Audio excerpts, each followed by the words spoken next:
Hello and welcome to the Akashic Love Field. I'm your host, Duchene, and this is episode 13.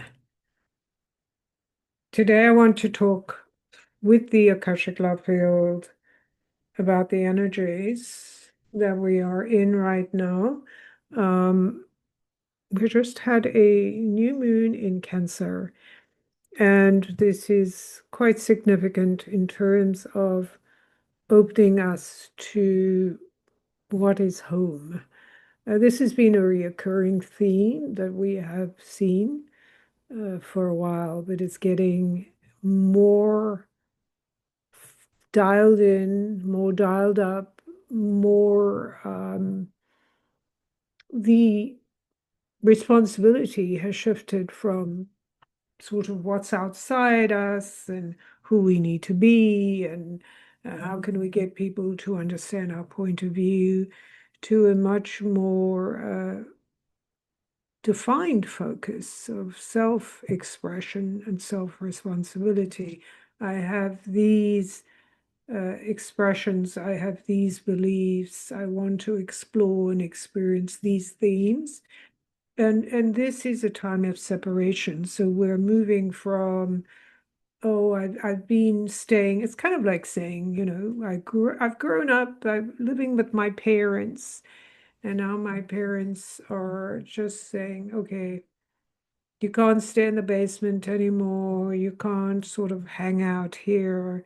I'm not going to do your washing. You've got to sort of make your own way, right? You've chosen these things. You've defined what you want. You've explored uh, some of the options in the basement or in the guest suite or wherever you've been staying. And now it really is time for you to leap into your own space. And there's a widening in the sleep in the sense of a complete separation or detachment from what has been true.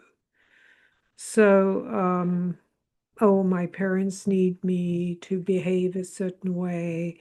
My girlfriend or my boyfriend or my partner, whoever they are, they want me to be different, or there's all this stuff going on around me and I don't know which one is true, which one isn't, or, why don't people agree with my truth?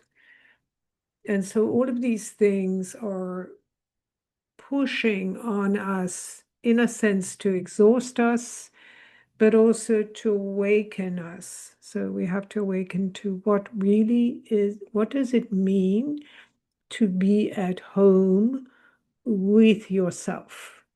What does it mean to be at home with your uh, own currency, like whatever it is? Like, how do you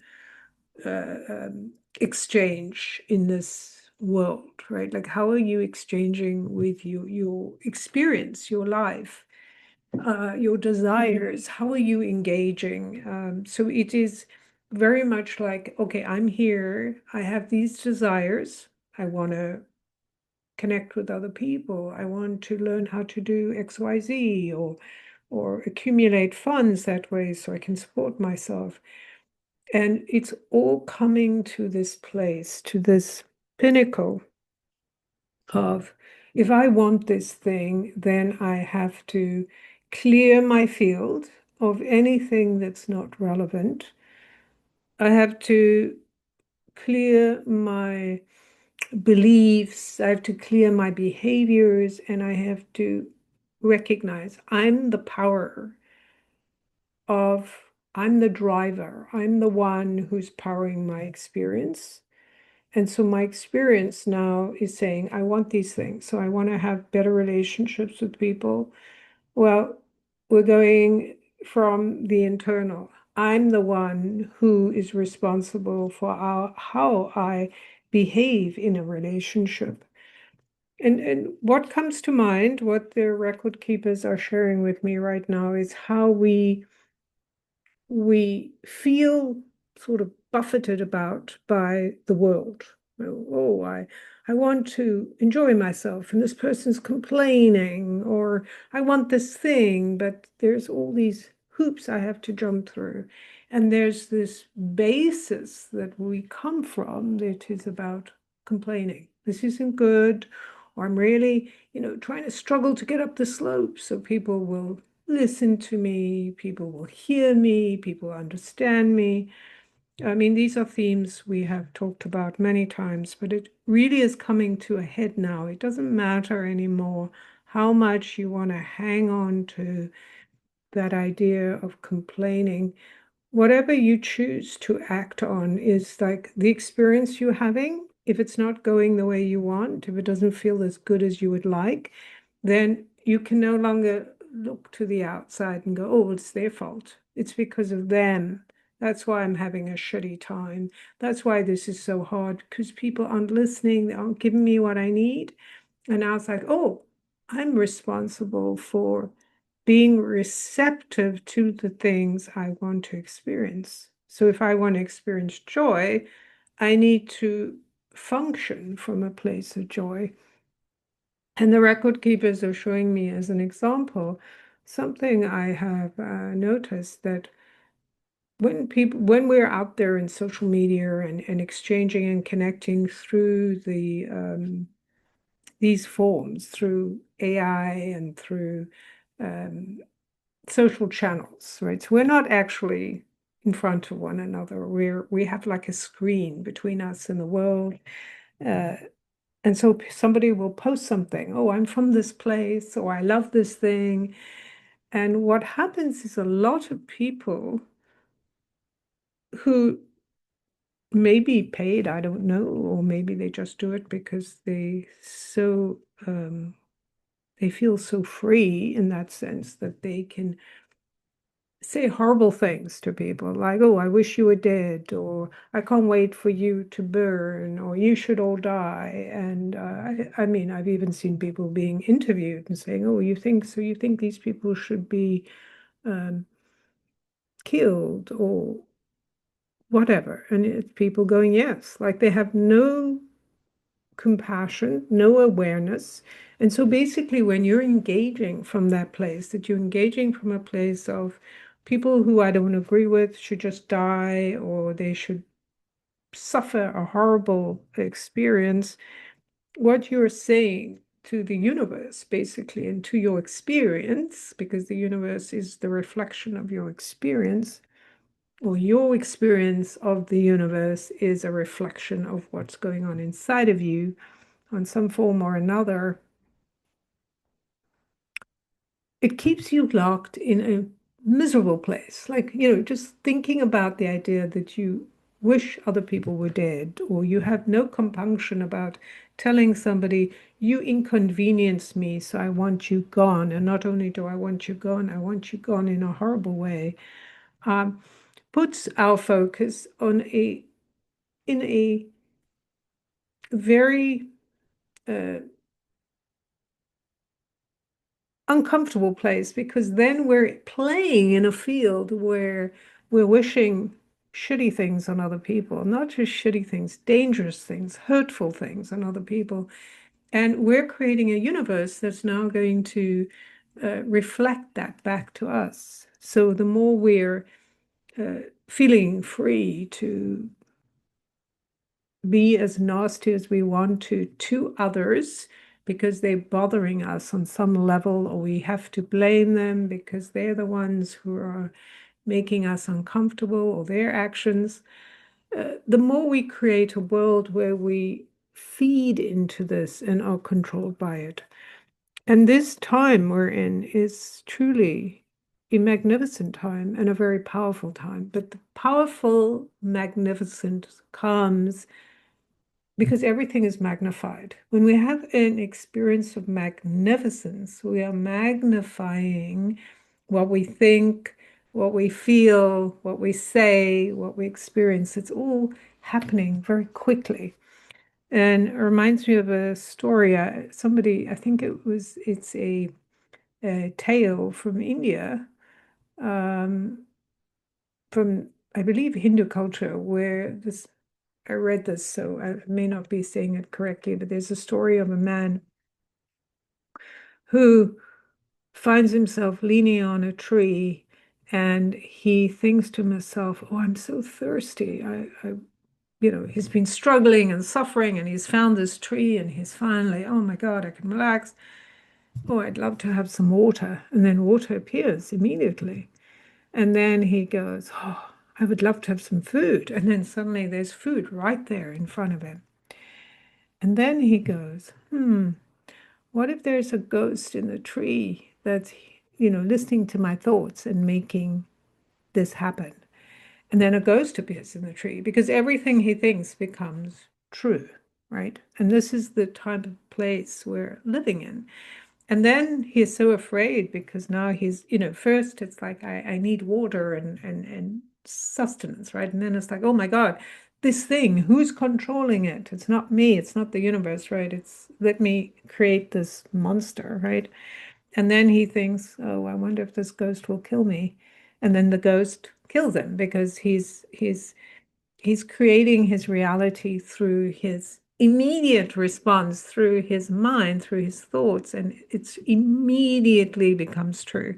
And this is how it is, right? It's the immediacy of how easy it is to magnify what is in our heads, right? And what is in our hearts and in our bodies. Maybe nothing, maybe anger, maybe frustration.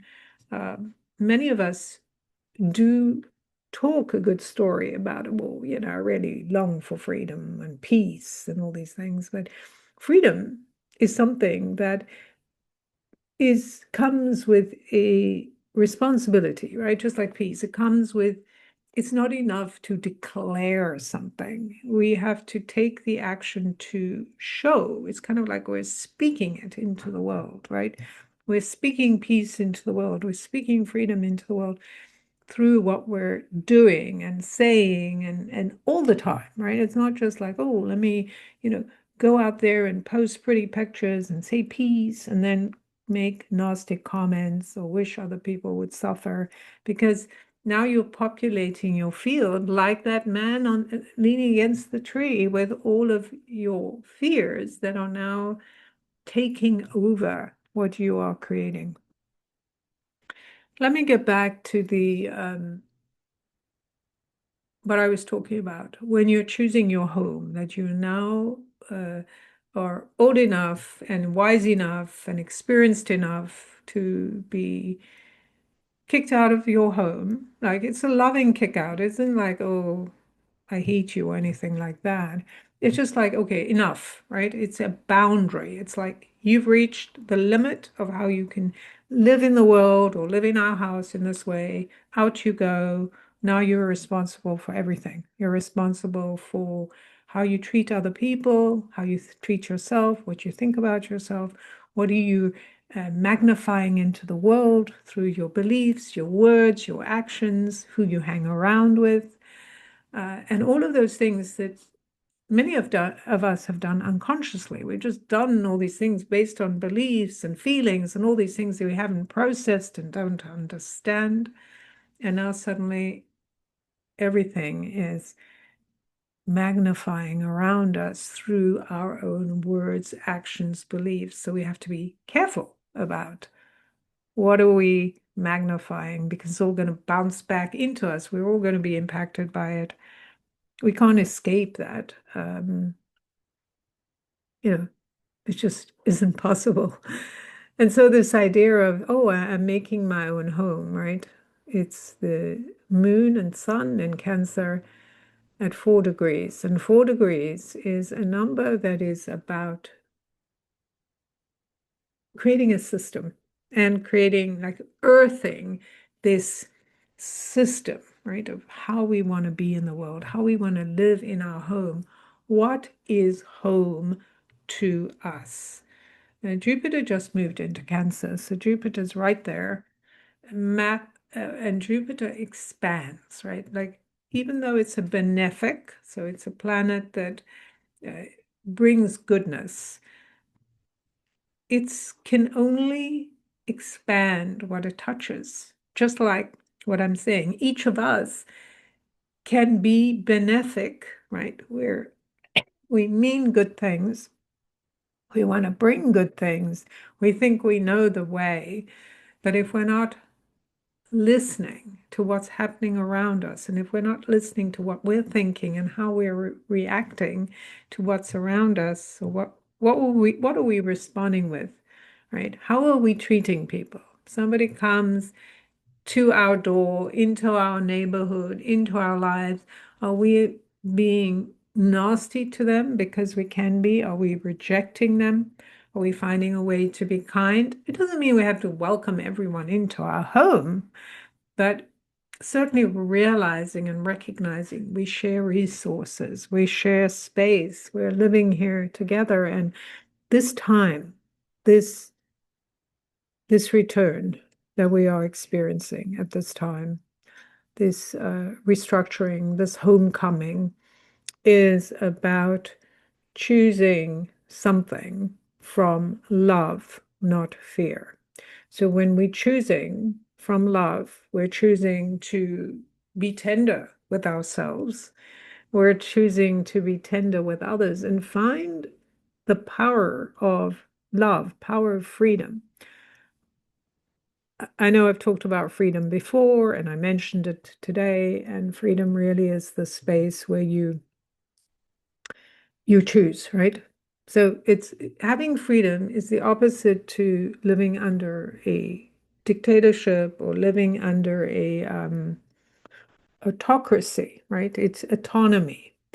When we live under autocracy, many of us live under autocracy within ourselves, right? We are battling what is truth, what is freedom, what do I want, how do I express myself, all those things. And when we feel like we have to be nasty to people, or we have to limit what we can have or how good it can be because of what we've been told, how we've been brought up, what we hold to be true, how we behave, what happens around us, what we tell ourselves, all of those things create a autocracy inside of us, right? Like we are being controlled by our thoughts, our beliefs, our conditioning, and sort of this righteousness about like I don't have to try harder. I don't have to do anything different. Let them do it. Let them work it out. I'm enjoying, and I see in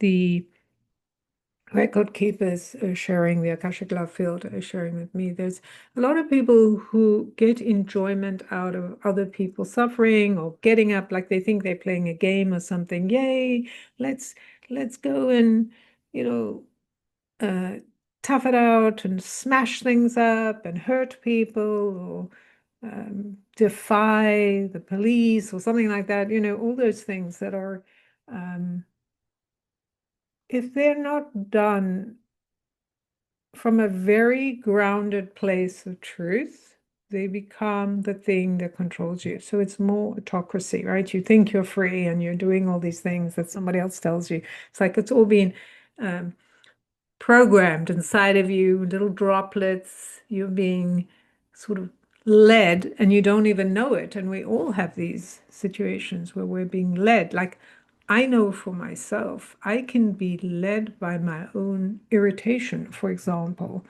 Um, I I'm somebody who can get very irritated in the situations around me because I'm a HSP, highly sensitive person. So sounds, some sorts of touches, all kinds of things can really start to build on me. And so I've been working on this for a couple of years to lower my or increase my tolerance, to lower my immediate reaction. Oh my God, somebody's making a noise and I can't handle it. I need to, excuse me, bring water here with me and I need it. I didn't, everyone has to listen to me. I need silence. Everyone in the world, shut up because I need silence, right? And realizing within myself that that's my next frontier that I've been working on and have actually managed to get quite far. I'm impressed with myself that I've managed to get to this place by allowing myself to recognize I can be irritated, I can name it, and I can claim it, and I can choose something different, right? That's freedom, right? I can't stop other people from doing what they're doing. I can't just, sort of push everyone out the way and oh, I'm free now. I'll command other people. What I can do is change what I'm giving attention to. And through this, realizing if I feed the irritation, right, then and I'm righteous and I have every right to be irritated. I can just go down that path. We're recognizing that doesn't serve me. It doesn't bring me to the place I want to be, the person I believe myself to be. It doesn't put me in power. It disempowers me because I'm claiming someone outside of me, a noise, something, something, something is interfering with me, and therefore I can't do what I want. And so what I'm basically saying is, oh, those people have power over me because I can't do what I want. And that's not freedom.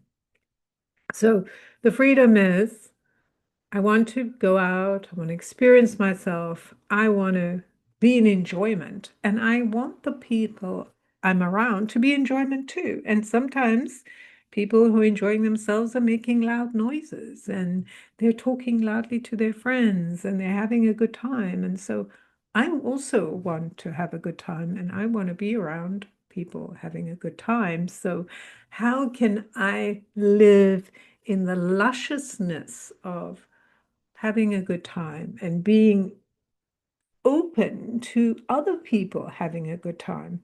And as I practiced this and taught myself how to be in freedom with other people's expression, because that means I'm in freedom with my expression.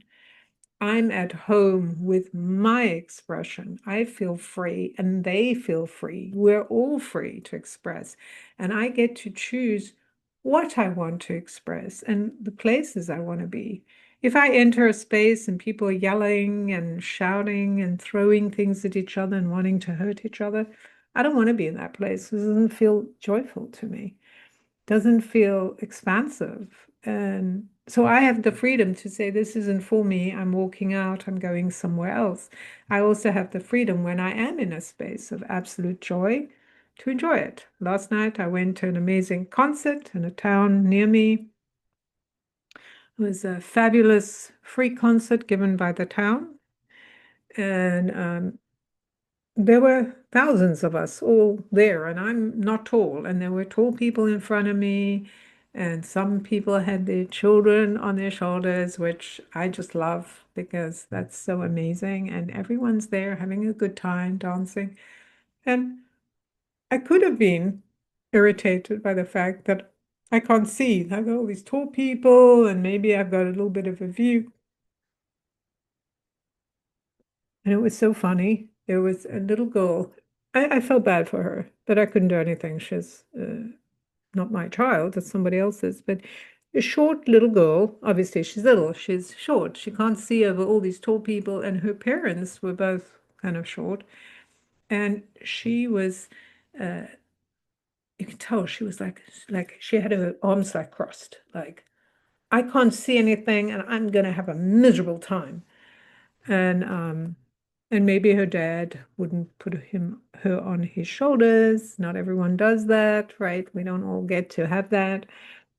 But it reminded me of how I used to be. And it was so amazing to see this right here. I could be like this little girl. I could cross my arms and be, oh, this is shit. I don't want to be here.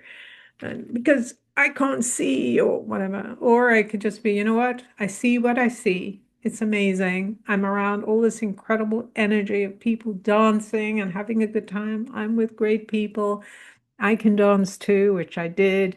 And I just had the time of my life, just enjoying the joy of the people around me.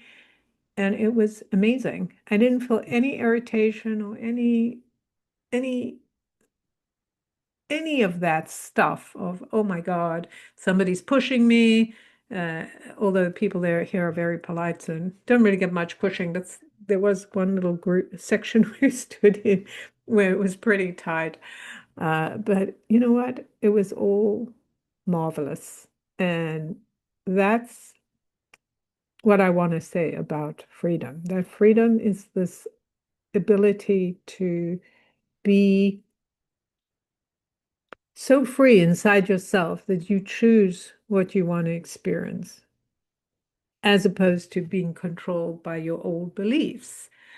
Just like the example I shared, like my old belief, my old goal would have been, I hate it because, so many people, I'm being, pushed in. And I'm like, no, I'm not going to do that. I don't want to do that. I want to have a good time and I'm going to, and I did.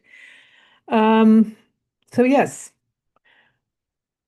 this is how we come home to ourselves because I know many of you are exhausted from all the things that are going on. And this is a deliberate, universal experience we're having that we plan for, that we are expecting to go through. Because the sooner we recognize that, hey, not everyone's going to agree with me. And in fact, most people might not agree with me. And I could feel very sort of split apart and shattered into a million pieces because it's like one thing, then another thing, and another thing, and another thing. And it's like, oh my God, we're being controlled here. People are being hurt there. It's like all these things.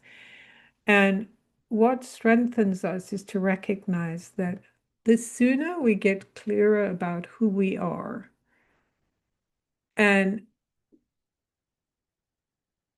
stop sort of, it's kind of odd to say this, but stop worrying so much about what's happening to other people. Like, we got to know what's true for us. Like, I don't believe people should be hurt, and it's not up to me, right? I'm not in charge of the universe. I can't decide that. But I can certainly make sure I don't do those things. Like, I don't speak the way I don't agree with. I don't act in that way. I don't dismiss other people who are in pain because I don't believe in that. So I do what is true for me, and that's my part, right? And some of us have bigger roles. Some of us are in roles where we're in leadership, maybe we have a greater influence. Some of us have smaller roles. We're just doing our thing. We're just regular people doing our thing in our lives. But how we change is we stop thinking about, oh my God, did you see all this terrible stuff that's going on? Oh, it's terrifying. We're going to go, we're heading into a world war, this, that, this, that. Those things just grab and hook into fear and just increase our capacity and speed with which we get into fear and start to behave from fear. And when we behave from fear, it's all about us trying to stop everyone from doing something that we fear. And those behaviors are counterproductive, right? So if I get into fear about something, I'm not thinking rationally. I'm not thinking like my emotions are not clean or pure. It's all about, oh my God, I have to save myself. Oh, what's going to happen? I have to save my family. And all of this just kind of escalates all the fear around us instead of dropping in and going, I'm capable of taking care of whatever I need to take care of. So I don't want to put energy to the things I don't want to happen. So I'm not going to go around telling people I'm terrified of this is going to happen, that's happening. No, I'm going to remember who I am. I'm going to treat myself well in the sense that I'm going to honor if I feel afraid. I'm going to honor if I have a worry or I need help with something. Remembering when we are operating from a place of freedom or autonomy, we can ask for help. We just ask for it in a very clean way. We communicate with the universe, with the world around us in a clean way. And when I say clean, I mean it isn't entangled in expectation. Just because I ask you for something doesn't mean you have to deliver it, right? I would like this experience, and I'll do what I can to provide that experience for myself. But if it comes, great. If it doesn't, great, because this is part of trusting and doing, like taking action, regardless of whether you think it's going to happen or not, but actually believing it will, right? We take action, believing the things we desire will happen, and we allow what unfolds to unfold. And then we take further action, we change direction, we make other choices. At the end of the day, you and I, all of us, but you and I are extremely capable human beings, and we can do amazing things. If we find ourselves in a place that we haven't been before, and we're going to find ourselves there over and over again, then we will choose at that moment what we need to do, right? We can't do it from here. I was listening to a woman on a podcast. I don't know her name, unfortunately, so I can't give her credit. But she was talking about how somebody, what was the best advice you ever got?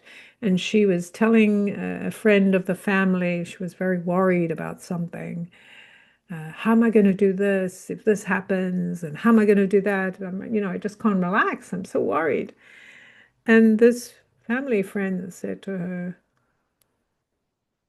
you know what?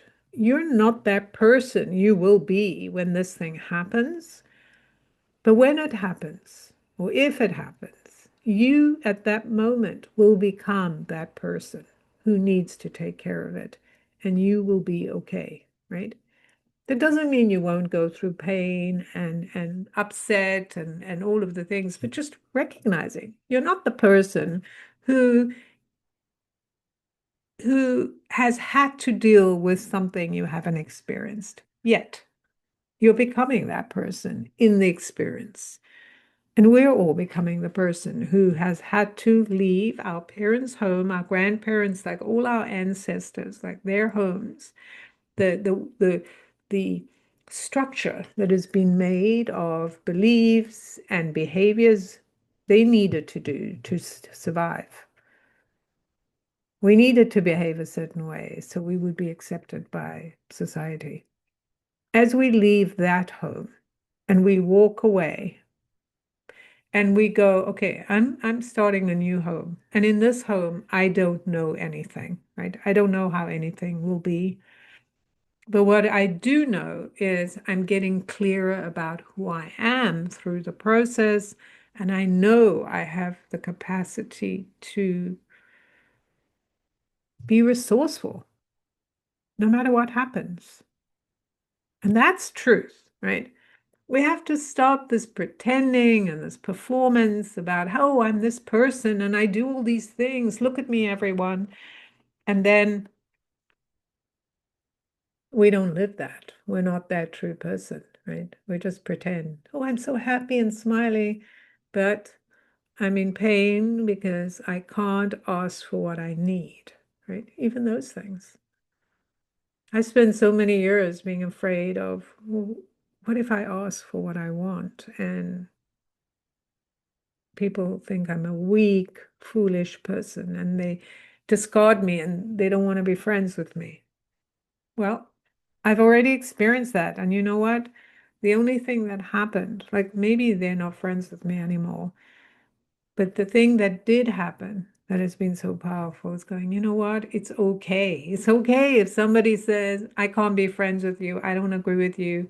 I'm booting you out. It's okay if I boot people out. If I go, you know what? I can't be with these people anymore.